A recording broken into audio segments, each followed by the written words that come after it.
شخص اندھیری رات میں فجر کی نماز پڑھنے کے لیے گھر سے نکلا۔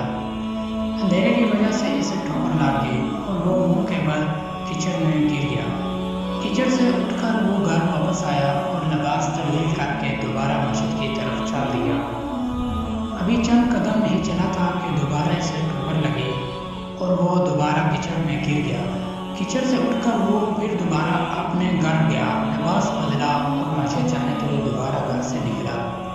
جیسے ہی وہ اپنے گھر سے باہر نکلا تو اس کے دروازے پر اسے ایک شخص ملا جو اپنے ہاتھ میں روشن چراغ تھامے ہوئے تھا۔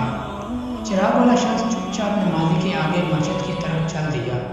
اس مرتبہ چراغ کی روشنی میں نمازی کو مسجد میں پہنچنے میں کسی دشواری کا سامنا نہیں کرنا پڑا۔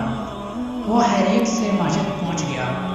مسجد کے دروازے پر پہنچ کر چراغ والا شخص رک گیا، نمازی سے چھوڑ کر مسجد داخل ہو گیا اور نماز ادا کرنے لگا۔ نماز سے فارغ ہو کر وہ مسجد کے باہر آیا تو وہ چراغ والا شخص اس کا انتظار کر رہا تھا تاکہ اس نمازی کو چراغ کی روشنی میں گھر چھوڑ آئے۔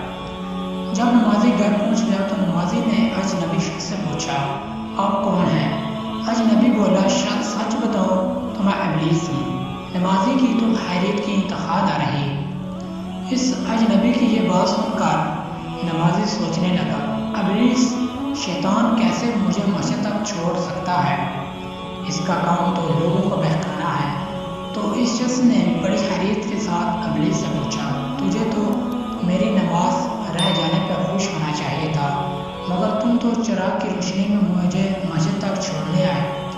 ابلیس نے جواب دیا کہ جب تمہیں پہلی ٹھوکر لگی اور تم لباس تبدیل کر کے مسجد کی طرف پلٹے تو اللہ تعالیٰ نے تیرے سارے گناہ معاف فرما دیے۔